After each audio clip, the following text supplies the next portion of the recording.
Don't force your self to fit somewhere you don't belong. స్టూడెంట్స్ని కనుక example తీసుకోగలిగితే, వాడికి MPC అంటే ఇష్టం, పేరెంట్స్ బైపీసీ ఇప్పించారు.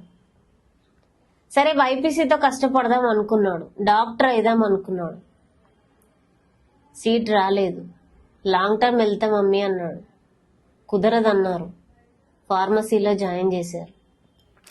ఫార్మసీ అయిపోయింది, వాడికి ఆ ఫీల్డ్ నచ్చట్లేదు, కానీ అతి కష్టంగా అదే ఫీల్డ్లో కూర్చోవలసిన పరిస్థితి ఉంది.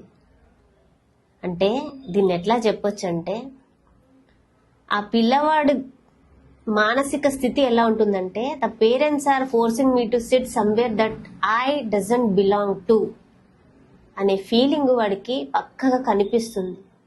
ఫోర్స్ఫుల్లీ కూర్చుంటాడు, కానీ అందులో ఎక్కువసేపు కూర్చోలేడు.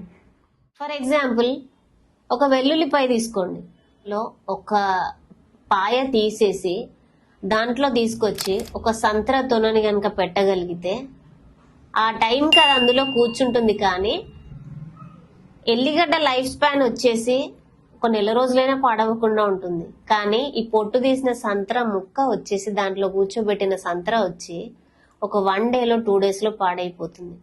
అంటే ఫోర్స్ఫుల్గా ఎక్కడ కూర్చున్నా, ఏ పని చేసినా, మనకు నచ్చని పని అంటే that we doesn't belongs to అనే పని మనం ఏది చేసినా కూడా 100% దాంతో ముందుకు వెళ్ళలేము, సస్టైన్ అవ్వలేము, మన ఫ్యూచర్ని దాంట్లో వెతుక్కోలేము. Thank you.